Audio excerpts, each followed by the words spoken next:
we've got a pretty action-packed show here. A lot of news has broke over, well, not a ton, but some news has broke over the last week or so. And plus, we had quite possibly the biggest B tier of all time. I'm just go ahead and I'm going to call it the biggest B tier of all time. It was a pretty big one. Because it was the Lone Star Classic with $30,000 added cash and USDGC and Women's National Championship spots up for grabs. Plus, everybody was already in Texas, so it just kind of was very convenient. Which, to be honest with you, the field was not as stacked as you would have expected. No. Which was kind of surprising. I guess it's weird. I don't know. Yeah. The biggest question that came up when I first saw this event is why the heck is this not an A tier? Yeah, I wonder. Well, I think it probably has something to do with the A tier restrictions this year, right? Like they were tough. Yeah, that's why we. I know the answer. It's like it's a newer event. Well, and also my second question then is, well, yeah, like I guess the newer event, and then we don't really know when the added cash was announced. You know, it could have been like a later thing. So I mean, the title sponsor put up, I believe it was 25,000 of the 30. 5,000 of it was going to coverage. It must have just been that it's too new then. That's probably the only answer to that. So that's exactly what I was assuming. If that is the case, do you like that an event like this with this much... Like, I've said before I like the tier system and the way it's ran. But when looking at it, I'm not sure that I do. Yeah. Because I feel like the only reason this wasn't better attended is because of the tier, being a B tier. And also the fact like it's not a silver series or anything like that. Yeah. It's just weird to me that we can have an event with this much added cash, and there were some decent names. Double G was there, Conrad was there. Yeah. But like they were the highest rated players in the field. Well, you're missing that upper echelon pros. I don't know if the tiers have anything to do with it. I do think there isn't a lot of chances for a stop right now for a break week. And I think this might have just been the unlucky event where like guys were like, we need a break or whatever it might be before, you know, the Vintage Open, which a lot of the good players are playing. But yeah, I don't know how much the tier really plays into, because other than the added cash minimums, it doesn't. Although it does change your points, though, right? Changes your points. Yeah. The added cash minimums change, and then some of the regulations on how the event is ran, like when courses have to be set up. I don't know that it has. I mean, it might deter some players like worried about the professionalism, how smoothly the event's going to be run, with the tier being. I don't know though. But I feel like it was just a case of. I mean, maybe some of the golfers are sick of Texas golf. Maybe. I don't know.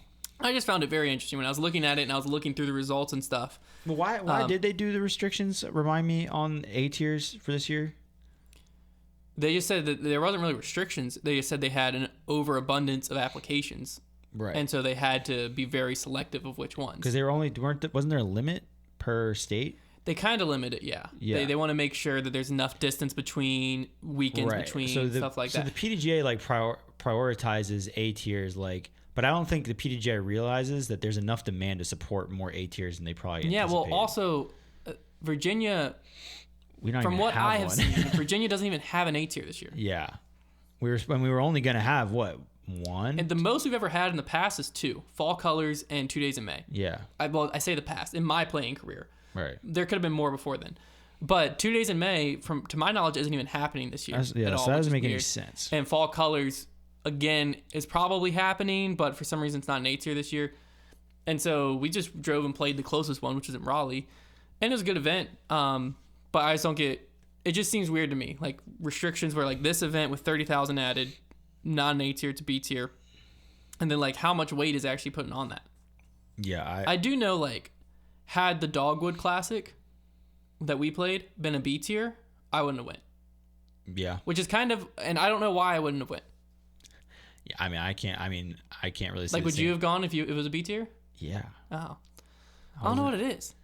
Like, I think it's just an expectation thing of you hear A tier and you're going to get a great quality I kind of event. forgot it was an A tier until we went. I thought it was a B tier. So yeah. I definitely didn't play into my decision making. I don't know, because like I wasn't driving 2.5 hours for a B tier. I think it was a lot different because I had a place to stay with my in-laws. That's also true. So, like, if I was getting a hotel and paying for a hotel, that would have been. I just think when you hear A tier, you know it's going to live up to like certain standards. And so, for me, I'm a lot more likely to go. So I don't know. I agree with you though that I think the sport's at a spot where there could have been a lot more A tiers and they could have all been sustained. Yeah, because I also wonder, these events are filling in less than an hour a lot of times. Like, at what point within the sport do we just get to where all disc golf tournaments need to be run to A-tier standards? Forget the added cash, because I get the cash thing. That's probably the reason the tiering system still exists for the most part, is it's kind of tipping off the pros. Here's how much money is here for you, a chance to tour. But B tiers even last year had crazy added cash. So that's what I'm saying. Like, as far as like there being different standards of how a tournament needs to be run, I feel like there eventually is going to be a point where like everything should be run to a standard. Well, my thing is, if you're a B tier sport with 30,000 added cash, you're running that tournament as an A tier. Right. I guarantee you. We just don't want like certain tournaments to fall behind in standards, and then somebody plays a C tier for the first time, like first tournament, and then they're like, well, this is a joke. Well, that's where I almost feel, as the sport grows and the way it's progressing with how much demand there are for tournaments, right? And how many great TDs there are out there, I almost feel like the PDGA could cut C tiers or something. You know what I mean? Yeah. And say, we're going to run B tiers and above. Because C tiers, there's no added cash requirement, all of this. Players can get a rating is the only benefit to the sanctioning thing. And I'm sure that's a big part of PDGA funding is how many C tiers there are, but there's no requirement distance-wise between events. You can run them the same weekend as like one. You don't have to get like approval. You might have to get approval now for, I think that might be a newer thing, but there's no restrictions. It's kind of a free-for-all when you sanction it. I could see that being something like that, or C tiers become the new B tiers, and like there is a minimum added cash to be a sanctioned pro tournament type thing. I don't know.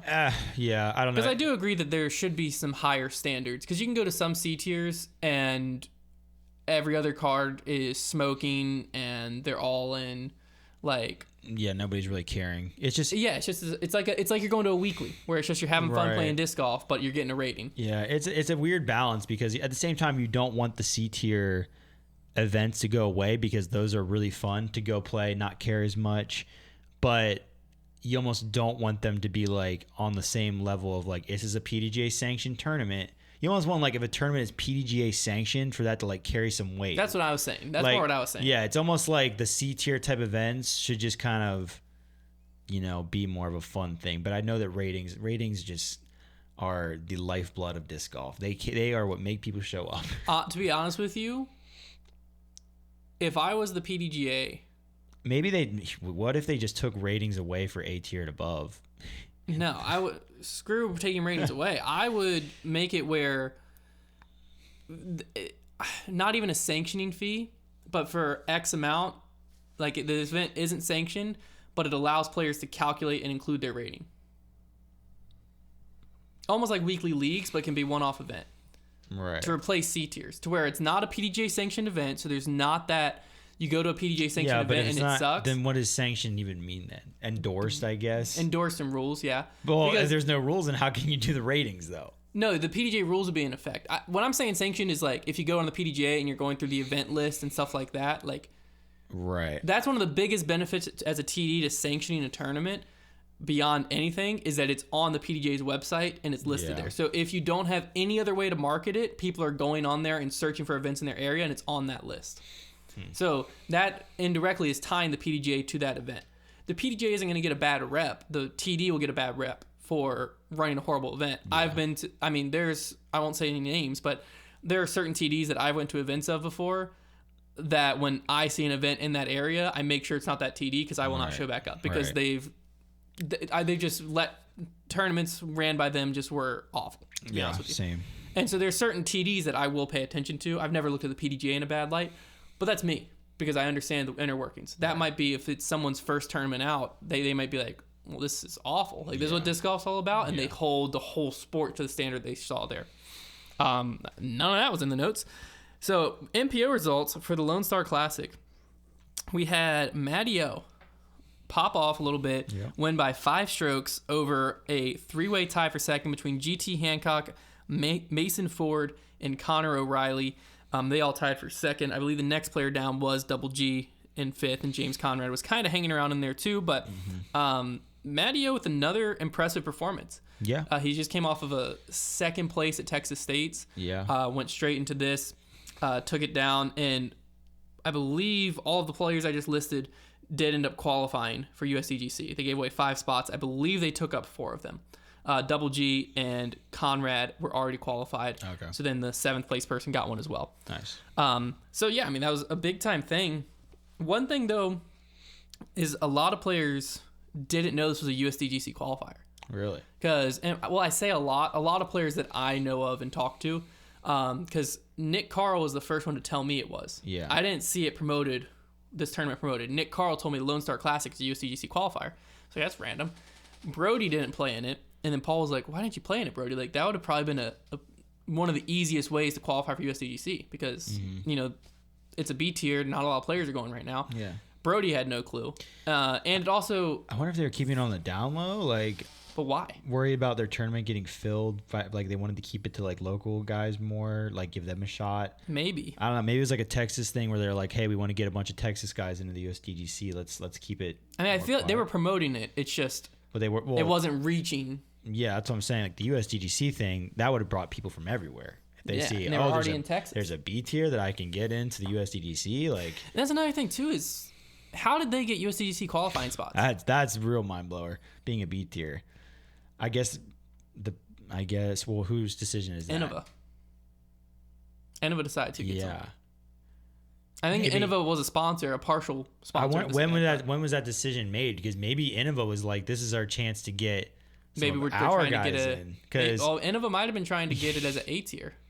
They might have been like, yeah, we'll invest in this tournament. You know, let them know you have USDC qualifying spots, all this added cash. It'll be an A tier. There's a interesting question. What if like, and I'm not saying this is what happened, but what if like Innova like made an event a qualifier, kept it on the down low, but made sure their borderline guys got into it and like could qualify so they could play at the USDGC? Scandal. There's a conspiracy theory for you. I mean, that's not the case because they're big guns. Like, well, I guess no, Conrad's not even Innova anymore. And he's also qualified. Mason Ford's Innova, though. And he did qualify for USDGC. Scandal. So. On the FBO side, we had Lisa Fakis. I almost called her Lisa Fajita. So many people. Well, so many people, like I've heard, like Zach Melton. That's like his nickname for her, and then I've heard Hannah Macbeth call her that before. I don't know if that's like an actual nickname or hopefully people just if like they're friends of her and they call her that, and it's not like they are friends of her and they do call her that. Okay, so that's good. But like whenever I read her name, that's just like that's how I heard her name like the first time. So it's so hard for me to read Lisa Fakis. Yeah. But yeah, Lisa Fakis took her down by 1. She actually birdied hole 18 to win it. She had a little bit of a rough final round. Sarah Hokum came in second. Then we had Stephanie Vincent and Owen Scoggins tying for third there.